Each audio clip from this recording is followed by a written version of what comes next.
Besides a simple text block, where you can also add buttons to it, you are also able to add more elements.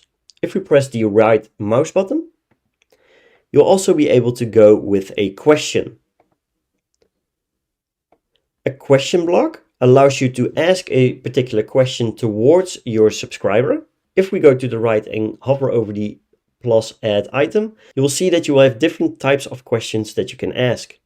A simple text will be a free input question. You can ask for a particular number, for an email, a particular URL, a phone, a certain date, a certain time or date, a choice, so a multiple choice, location, and you'll also be able to request certain rich media, including images, audio, video files, and regular files. This gives you a lot of options to be able to ask a particular question and also for the user to attach any certain files if you so request. If we go with a regular text, you will see that you will be able to ask your question.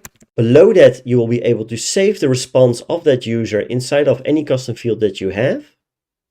So let's say we're going to go with the user response in this case.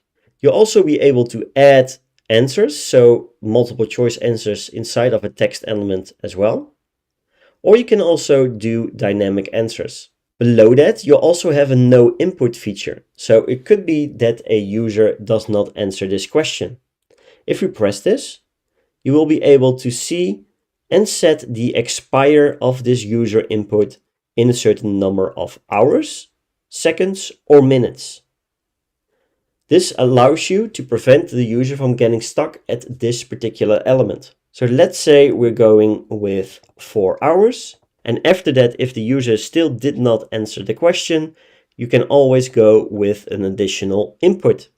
So upon no input, you can also continue the flow and, for example, send a follow-up message. Inside certain question types, like multiple choice, you will also have an additional feature besides the no input. If we go there, and let's delete this question, let's go with add an item and go for choice. You will now see that we also have a no match feature. We'll save it towards any of your custom user fields. You can now also give certain choices. So let's say option 1, option 2. And if the user does not choose any of these options, then we can match the no match feature inside of this question block. Once pressed, you will be able to set up a retry message.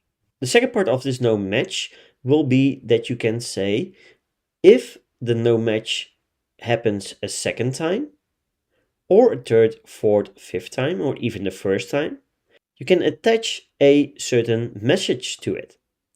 So the first time you will get this retry message.